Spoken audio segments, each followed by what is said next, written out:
This is a DrumWise Meets, and I'm here with Emmanuelle Caplette. Hi. Hello.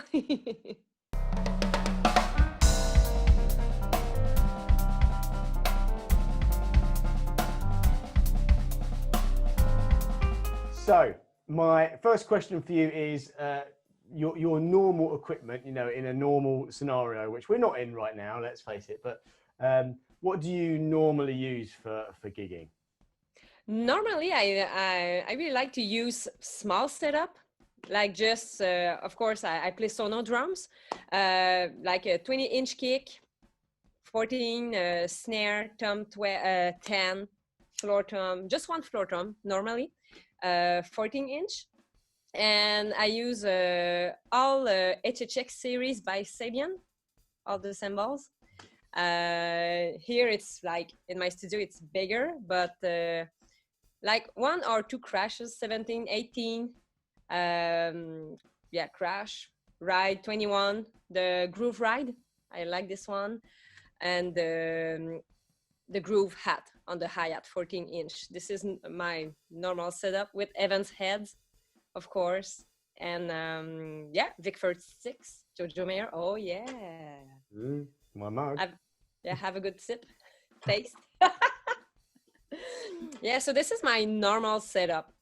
And when it's fusion, when I play fusion stuff, it's more like a lot of, like I had a splash, a Chinese, China, yeah, another hi-hat. So that kind of stuff. Cool. Easy. Yeah. Excellent. So this is probably a question you've been asked loads, but I'm going to ask it anyway. So, okay. What age did you start drumming, and what bands or music like inspired you initially? So first of all, I start at 9 years old in marching drum corps, like in Quebec area. And I start at 9 and I played the marching snare for 10 years, but I didn't play drum set at that time. So at 18 years old, I switched to drum sets after my high school. And when I was young, I'm not normal. I was listening like soundtrack movie. Okay. Because the drum corps, we were playing like soundtrack. So this is the music I was listening at that time. And so I didn't listen like rock band. I didn't listen to that. But at 18, I started listening jazz, like Dave Brubeck, Miles Davis at 18. And more alternative music, like Incubus, things like that, Our Lady Peace, and yeah. But when I was young, I was just listening soundtrack. I'm weird. Yeah, I'm like that. That's great. Yeah, that's cool. So yeah, that's it. And you know, doing like a drum corps thing, that's a great way to start. I used to. Oh yeah. Teach a drum corps in a school that that DrumWise used to go into, and it's just so great when you can get the guys lined up and, you know, playing. Yeah, there's a good chemistry with this is so cool to play like with 7 other snare players. That's cool when it's tight, perfect. I love it. I miss that. Yeah. Have you seen Top Secret Drum Corps? Yeah. I mean, those guys, just every time I see them, they blow me away. Just the way they play and just, yeah. Yeah, and there's so many amazing drum lines right now in the world, so that it's crazy what they can do. It's like they are like Olympics players, you know. They are unbelievable. Yeah. A lot of chops. I'm too old for this now. No, I can't do that. I'm not into all these tricks. The best thing I can do is that. That's it. I can't do all this. That's what happens, you know? Yeah. But that's enough. Anyway, the most important is to groove. That's it. I always say that to my students. No one can hear you do this. Possibly a hard question here. If you had to pick one, who would your all-time favorite drummer be? Jeff Porcaro. Ah, yes. Yes, because you can recognize him everywhere. He has he had, his touch, his sound. And for me, he is inspiring me a lot when I grew up to college and playing drum set. So of course I listen a lot of Toto stuff, and just his snare sound. I'm like, okay, if I want to play music and win, I don't know if we can say that in English, but win my life with music, you know, uh, I need to work on my snare sound. This for me, it was like I have to work on that. This is the most important thing. So yeah, Jeff Porcaro is the best for me. Yeah, my biggest inspiration. Oh yeah, absolutely. I'm always teaching people about his playing, and just yeah, it's just magical, isn't it? You hear him play and just yeah. Yeah. I don't think I could choose one, but he's definitely up there in my top 5. Yeah, it's hard to pick just one, but that's why it's a hard question. Yeah, it's him for me. Excellent. So, what would you say is the highlight of your career so far? There's so many things, but a great achievement I did. It was 2 years ago when I played at Late Night with Seth Meyers in New York as a guest drummer for a week. For me, it was a dream. Since I was young, I was like, I want to play on an American TV show, and I did that 2 years ago in New York. So for me, it was like yes, and I was the first international drummer to go to the US for this TV show. So it was a great achievement. Plus, when I played with Andy Summers from The Police a few years ago too, because he found me on YouTube and he flew me to LA to play with him for his new project. I was like, you have to choose like one drummer in the world and choose me. I was like, really? So it was a big dream. It was a big highlight for me. So talking more about your teaching now. Yeah. So what made you start teaching, and when did you start teaching? I started in drumline, of course, when I was 16, because my boss, if I can say that, needs me to teach on the snare line.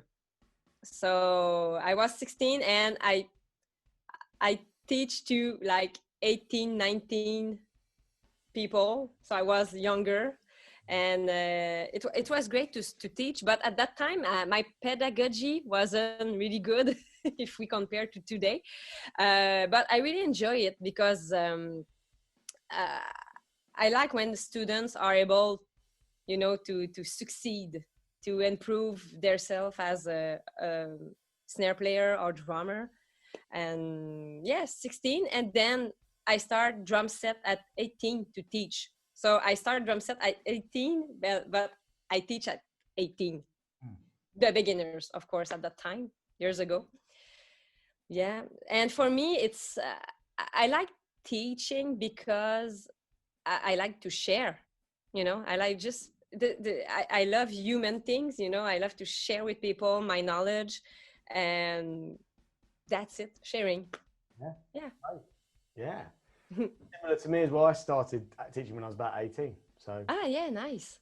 Came out of college and started teaching, and that's been my life till now. Wow. But it's fun.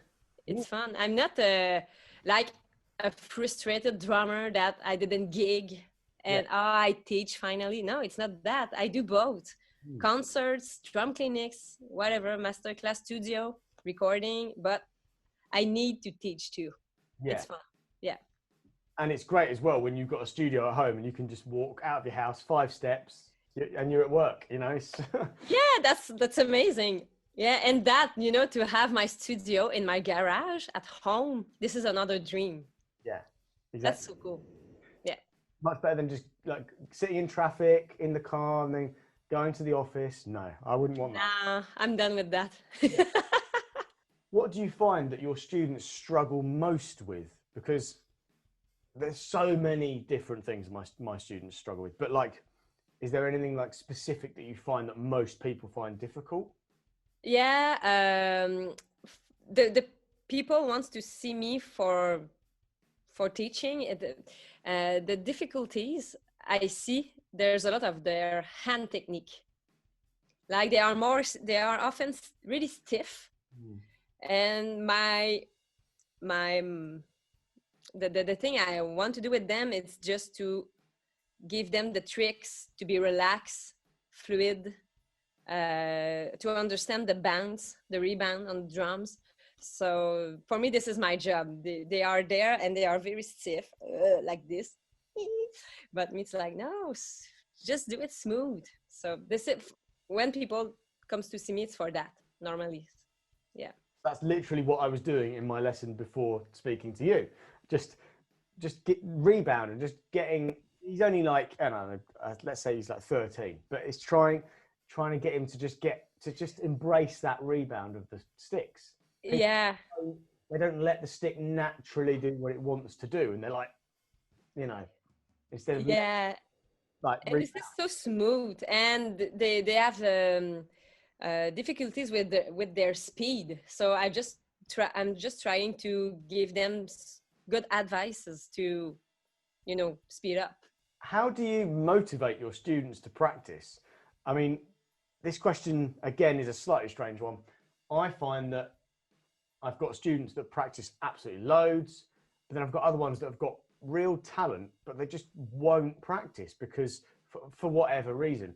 Mainly these days with the teenagers, it's that they're on their flipping games console all the time, and they don't realize that that's not really going to get them anywhere in life.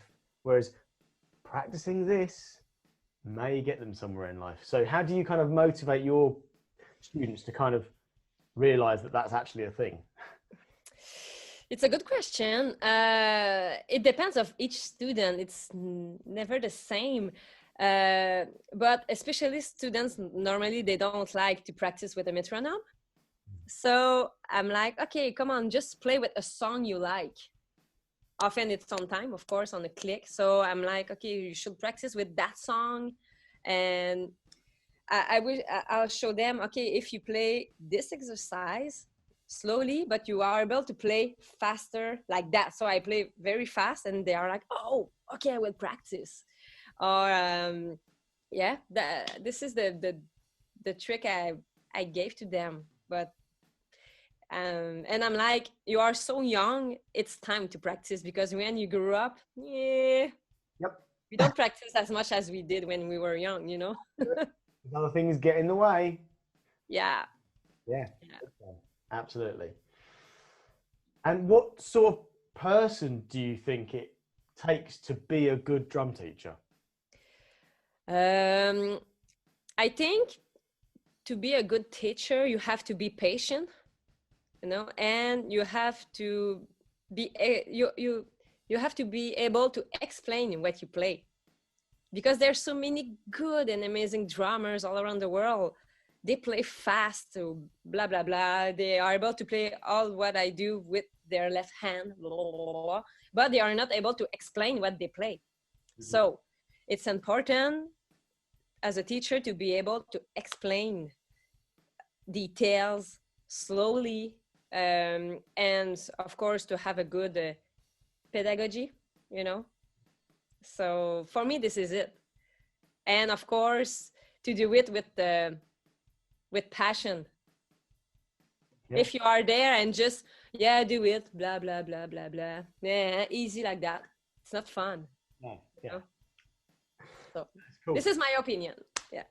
Well, and that's the other thing, actually. I think, being a good drum teacher is also explaining that what you're teaching often is just your opinion. There's lots of different people's opinions. Exactly. Art form. So, one drummer's not going to do it the same as this drummer. But also, I think what you said, a good drummer doesn't necessarily make a good teacher. There's some amazing drummers who they're incredible, but they can't teach at all. Exactly. Yeah. Two very different things. I think also, as long as you've got a bit of knowledge, you could be a really good drum teacher. Yeah. For basic students, even if you've only got a little bit of knowledge, you just have to be the right person. Yeah, I agree. So it's not all about chops. No. And actually, that's where often, I think you're a good example of this actually, but that's where often sometimes YouTube, Instagram, and stuff like that, kids these days have got so much on the internet that they can watch. It's incredible. It's so good. You know, when I was growing up, I didn't have all of that. When I was learning, I had a VHS video. VHS and rewind. Okay. Now they are so lucky to have all the tools on social media, YouTube, Instagram, and now they are, like I said, they are a machine. They are able to play so many things at 10 years old. Yeah, and they're so lucky. But at the same time, this is where I say you're a good example of this.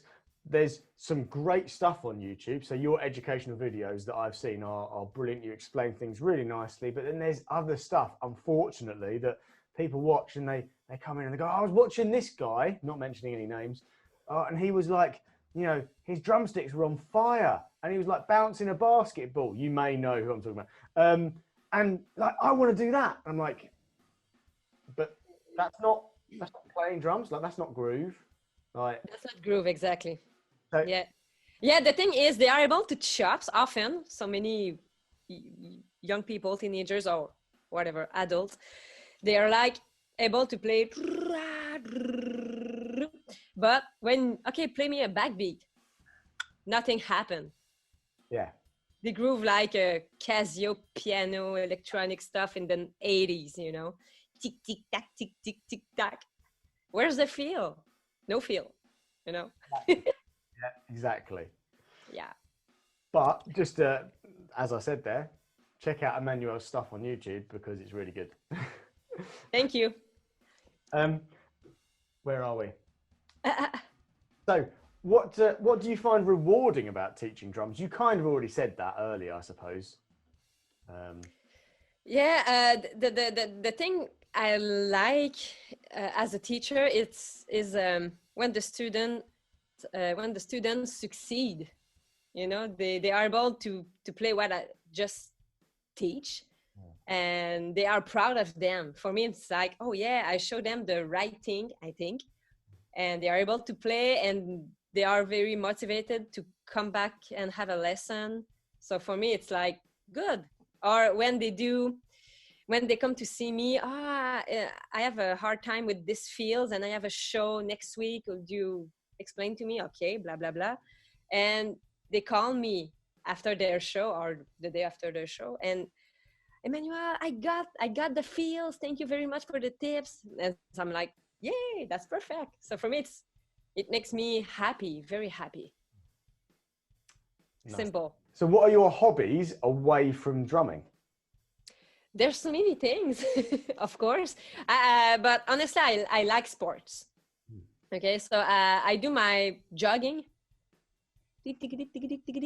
I love running. And now in Quebec, in Montreal, we can start biking. Yeah. And I'm a badminton player. Oh, okay. So I really love badminton. And of course, I love paddleboard. Oh, right. Cool. Yeah, it's so cool, smooth. Yeah. Yeah, it's fun. So sports, for me, I need that in my life. Of course, I love to hang out with my friends, family. So this is the thing I do. Yeah. Or I do renovations in my house. This is what I do. Funny, I was doing that this morning and yesterday. A bit of tiling, a bit of silicone around the bar. Oh, man. Yeah. I just finished my bathroom. Oh, cool. Yeah, but it's cool. Super. It's beautiful. Yeah. It's nice when you do something like that and you can stand back and go, yes, I did that. Yeah, it was a long project. Oh my God. But I'm happy right now, but it was long. This is what I do. Yeah. And of course, drinking champagne and wine. Yeah. That's good. You cannot miss this. That's good. Just a little. Not too much. A little bit, yeah. Probably the most important question of this interview. Okay. What's your favorite biscuit? I eat sugars, but it's more dark chocolate, you know. Okay. But biscuit, cookies, it's I don't eat that. if you had to choose like a biscuit, like that's been your like favorite biscuit from like when you were a kid or whatever. I have to search this. Wait. Maple leaf cookie. Ah, okay. Yeah, but it's like maple syrup. It's from Quebec. Yeah. Oh, It was a awesome. serious question. Yeah, it was. Good one. Good one. Back to drums. Last one, real one. Well, Oh, say real one. The other one was a real one, but my last question. yeah. If you could give one bit of advice to up and coming drummers, what would that one bit of advice be? Easy. Follow your dreams and do it. And follow your plan A. You know, focus on your plan. You want to be a drummer? Just do it. If your parents don't want, don't care. You know, it's like if I was listening my mother especially, I will not be here right now. You know, so you want to be a drummer? Just do it. Work hard because it's not easy. Okay, it's not like I want to play drums. It's not just playing drums in your basement. If you want to be a drummer all around the world or as a teacher, whatever you want to do, but just don't wait at home until the phones ring along, you know, so just do it, and it will work. There's a place for anyone. Just take your place. That's it. I like it. So, Emmanuelle, thank you so much for spending your time with us here today at DrumWise. It's been an absolute pleasure to have you. Thank you very much. It was fun.